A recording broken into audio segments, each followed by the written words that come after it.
আসসালামু আলাইকুম।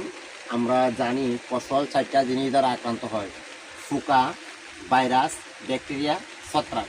তো আমাদের এখানে টমেটোর মধ্যে দেখা গেছে এই ছত্রাকের আক্রমণ তেমন একটা নাই। ভাইরাসের আক্রমণ হালকা আছে, মোজাইক ভাইরাসের আক্রমণ হালকা কিছু কয়েকটা গাছে দেখতে পেলাম। তারপরে যে একটা ব্যাকটেরিয়ার আক্রমণ যারা আছে, দেখেন ব্যাকটেরিয়ার আক্রমণ হলে টমেটো গাছটা দেখবেন উপর থেকে ঢলে পড়বো, গাছটা উইল্ট, যেটা হয় আমরা ইংরেজিতে উইল্ট বলি। এই উইল্টের মতন এই গাছটা ঢলে পড়বো, ঢলে পড়লে পরে আপনি যদি গাছটাকে চিরা দেখেন, গাছটার মধ্যবর্তী অবস্থায় এই যে ঠিক এইভাবে নষ্ট হয়ে যাবে, ভিতরটা খোলা হয়ে যাবে এবং কিছু কিছু জায়গায় পছন্দ ধরা যাবে। যদি পছন্দ ধরে যায় তাহলে জমির অবস্থা মানে যে একবারে ক্যান্সার হয়ে গেলে শেষ পর্যায়ে যেরকম আমরা একটা মানুষের বেলা বলি, এটা বেলা কিন্তু ঠিক তেমন হয়ে গেছে। তা আমাদের এখানে গাছটা মানে সারা জমিতে প্রায় 4 বিঘা জমির মধ্যে একটা গাছের মধ্যে আমরা এই ভাইরাসটা পেলাম, ব্যাকটেরিয়া আক্রান্ত হলাম। ব্যাকটেরিয়া আক্রান্ত হইলে যদি কোনো গাছ দেখেন, গাছটাকে উঠাই নেবেন এবং এটার মধ্যে একটা পচা দুর্গন্ধ সৃষ্টি হবে। গাছটার মধ্যে ইয়ে দেখবেন ফাঁকা করে, ভিতরটা ফাঁকা ফাঁকা হয়ে যাবে অনেক জায়গায়। ঠিক দেখেন গাছটার ভিতরটা ফাঁকা ফাঁকা আছে এবং এটার মধ্যে একটা পচা দুর্গন্ধ সৃষ্টি হবে। তো এইটার জন্য আমরা অনেক যদি ব্যাকটেরিয়ার ওষুধ, অনেকে বলে জমিতে ওষুধ দেওয়ার পরে জমি নষ্ট হয়ে গেছে, এরকমটা হয়।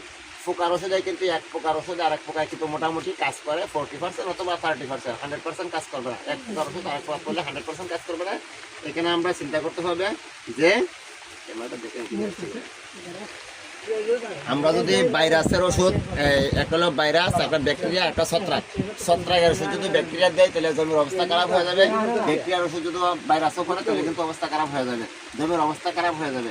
তো দ্রুব আমরা চিন্তা করতে হবে তার যে রোগ, ওই রোগ অনুযায়ী চিকিৎসা করতে হবে। যেমন আমাদের মাথা ব্যথা করলে যদি প্যাটলামার ওষুধ দেওয়া হয়, এক রুগী করতেছে মানুষের মাথা ব্যথা, তাকে যদি প্যাটলামার ওষুধ দেয় তাহলে কিন্তু রোগীর কোনো কাজ হবে না, আমাদের মানে আরও ক্ষতি হবে। এবং একটা ডায়রিয়া রোগীর যদি আমরা ডিম খাওয়াই দিই, ডিম খাওয়াই দিয়ে তাহলে যতই আমরা অ্যান্টিবায়োটিক খাওয়াই কোনো কাজ হবে না, তার ডায়রিয়া আরও বাড়বে। আমাদের কৃষির অবস্থাটা ঠিক তেমনই।